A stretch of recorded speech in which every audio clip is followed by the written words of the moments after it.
हम लोग इस समय चर्चा कर रहे हैं भारतीय भूगोल के बारे में, है ना। भारतीय भूगोल में अभी वर्तमान में जो टॉपिक पढ़ा रहा हूँ वो है चट्टानें।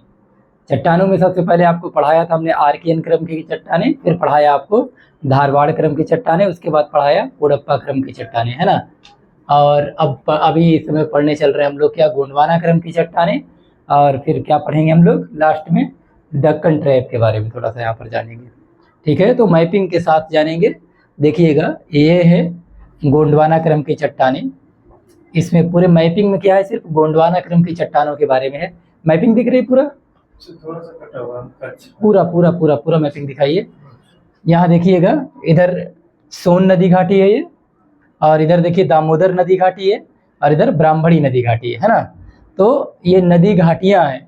इन नदी घाटियों के सहारे देखिए कि इधर पूरा डाल्टनगंज, इधर क्या है राजमहल, इधर रानीगंज, है ना पश्चिम बंगाल, इधर झरिया झारखंड, बोकारो झारखंड, करणपुरा झारखंड, ये सब क्षेत्र हैं। और इधर जो है नागपुर, इधर गोदावरी और कृष्णा नदी घाटी का क्षेत्र है ना। तो इस तरीके से ये पूरा का पूरा क्षेत्र क्या है, गोंडवाना क्रम की चट्टानों का क्षेत्र है। और जहाँ गोंडवाना क्रम की चट्टानें हैं, इसका मतलब ये है कि वहाँ पर जो है कोयला मिलना तय है। भारत का 98% जो कोयला है वो गोंडवाना क्रम की चट्टानों में ही पाया जाता है।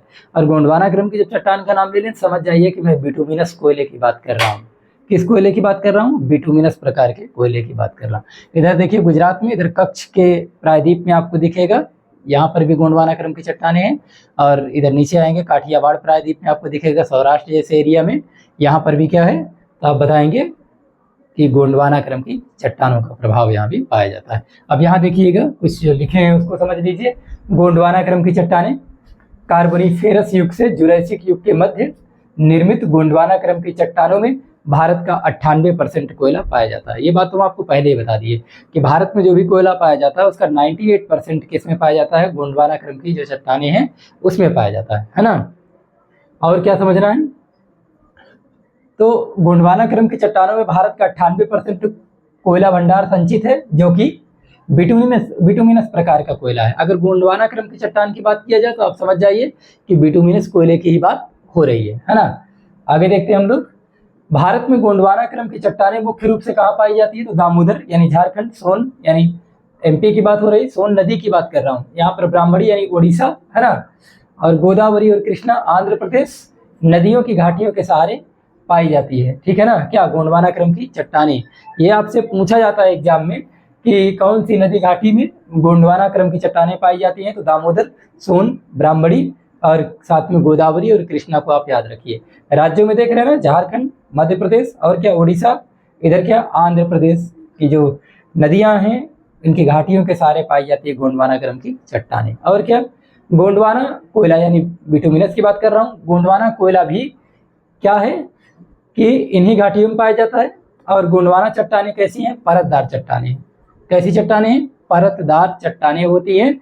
इनमें रेंगने वाले जीवों यानी रेप्टाइल्स जो एनिमल्स होते हैं उनका विकास हुआ है, यानी कि उसमें इसके अवशेष मिले हैं, है ना, जीवाश्म मिले हैं।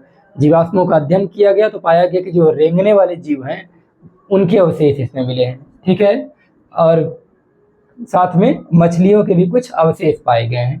तो यहाँ से प्रश्न कई बार बना है, इसीलिए इसको हमने अलग से एकदम लिखा हुआ है कि रेंगने वाले जीव किस में पाए गए, गोंडवाना क्रम की चट्टानों में, और मछलियाँ कहाँ पाई गई, ये भी गोंडवाना क्रम की चट्टानों में। तो गोंडवाना क्रम की चट्टानें दो चीज़ों के लिए जानी जाती है, एक तो इधर जीवों के लिए और दूसरा जो है इसमें जो कोयला पाया जाता है उसके लिए। ठीक है, तो कार्बोनिफेरस युग में प्रायद्वीपीय भारत में भूगर्भिक हलचल के कारण, है ना, ये जो ऊपर की जितनी नदियां बताया आपको, कौन कौन सी, दामोदर, सोन, ब्राह्मणी, गोदावरी और कृष्णा, इन्हीं नदी घाटियों के सहारे दरारों का निर्माण हुआ और इसमें बहुत सारी जो वनस्पतियां थी वो दब गई, और इन्हीं वनस्पतियों के दबने से कोयले का निर्माण हो गया, और इसीलिए कहा जाता है कि गोंडवाना क्रम की चट्टानों में कोयला पाया जाता है। तो भारत के गोंडवाना क्रम की चट्टानों में सबसे ज़्यादा कोयला पाया जाता है, जिसका आज यूज हो रहा है लगभग 98% तक। तो मेरे ख्याल से आपको ये समझ में आ गया होगा कि गोंडवाना क्रम की चट्टान का संबंध किससे है। जब गोंडवाना क्रम की चट्टान की बात किया जाए तो आप अपने दिमाग में रखिएगा सोन नदी, आप अपने दिमाग में रखेंगे ब्राह्मणी नदी, आप अपने दिमाग में रखेंगे क्या, इधर दामोदर नदी, और क्या कृष्णा और कावेरी जैसी नदियों के बारे में। कावेरी नहीं बल्कि कृष्णा और गोदावरी के ही, है ना, इन नदियों के सहारे पाया जाता है। क्योंकि जब क्या हुआ था, कार्बोनिफेरस युग में जब बहुत सारे क्रैक्स यानी दरारों का निर्माण हुआ तो इन्हीं दरारों में क्या हुआ, ढेर सारी वनस्पतियां दब गई और वनस्पतियों के दबने से क्या हुआ, एक समय के बाद वो सब कोयले में परिवर्तित हो गया। ये है गोंडवाना क्रम की चट्टानें। अब समझ लेते हैं हम लोग क्या, दक्कन ट्रैप।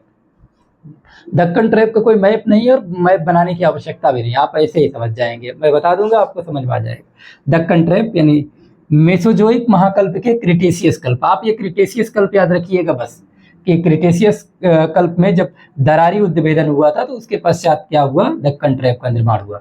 तो क्रिटेशियस कल्प में जब प्रायद्वीपीय भारत अफ्रीका महाद्वीप से टूट करके अलग हो रहा था तो महाराष्ट्र के विदर्भ क्षेत्र में, पहले तो आप ये जानिए कि जो भारतीय भूभाग है, भारतीय उपमहाद्वीप है, ये किसका टूटा हुआ भाग है।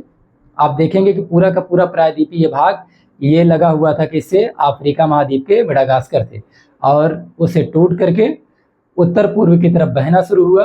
और आज जो देखते हैं आप प्रायद्वीपीय भारत, ये क्या है, अफ्रीका से टूटा हुआ भाग है। तो ध्यान दीजिएगा, अफ्रीका महाद्वीप से टूटकर अलग हो रहा था तो महाराष्ट्र के विदर्भ क्षेत्र में ज्वालामुखी लावा का दरारी उद्भेदन हुआ और दरार के सहारे लावा निकला, तरल लावा निकला, जो शांत रूप में पूरी तरीके से बाहर आता है। और ये लगभग 5 लाख किलोमीटर के क्षेत्र में क्या हुआ, 5 लाख वर्ग किलोमीटर के क्षेत्र में ये लावा चट्टानें पूरी तरीके से फैल गई। और याद रखिएगा, जहाँ पर दरारी उद्भेदन होता है और लावा निकलता है तो इन्हीं लावा से क्या बनता है, बेसाल्टिक प्रकार की चट्टानें। इन बेसाल्टिक चट्टानों में जब अपक्षय और अपरदन जैसी प्रक्रिया होती है, जब ये टूटती हैं तो उससे बनती है काली मिट्टी, और काली मिट्टी में कपास की खेती अच्छी होती है, तो इसीलिए काली मिट्टी को क्या कहा जाता है, कपासी मृदा।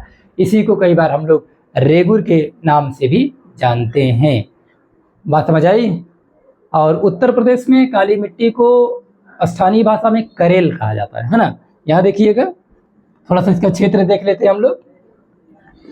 महाराष्ट्र, गुजरात, दक्षिण पश्चिम एमपी, तेलंगाना में विस्तृत दक्कन ट्रैप की लावा चट्टानों के विखंडन और अपक्षय से काली मिट्टी का निर्माण हुआ, जिसे रेगुर मिट्टी अथवा लावा मिट्टी अथवा कपासी मिट्टी अथवा करेल मिट्टी के नाम से जाना जाता है। बहुत सारे इसके नाम हैं। तो मेरे ख्याल से अब आपको समझ में ये बातें आ गई होंगी। देखिए, कई बार लोग कहते हैं ना कि कपड़े की फैक्ट्री उत्तर प्रदेश में क्यों नहीं लगा दी जाती, कपड़े की फैक्ट्री यहाँ वहाँ, बात लोग करते हैं तरह तरह की, इसलिए नहीं लगाई जाती क्योंकि जहाँ पर काली मिट्टी होती है वहीं पर कपास की खेती अच्छी होगी। और कपास जो होता है वो एक रॉ मटेरियल होता है, क्या, वस्त्र उद्योग के लिए। तो जहाँ पर कपास का अच्छा उत्पादन होता है वहीं पर जो है क्या किया जाता है, वस्त्र उद्योग के लिए कारखाने लगाए जाते हैं। बात समझ आई। ये आज हम लोगों ने बात किया किसके बारे में, तो बात किया गोंडवाना प्रकार की चट्टानें, और दूसरा क्या बात किया, दक्कन ट्रैप के बारे में। उम्मीद है कि आपको ये बातें पूरी तरीके से समझ में आई होंगी। और आपको क्लास कैसी लगती है कमेंट करके ज़रूर बताया करिए, ठीक है।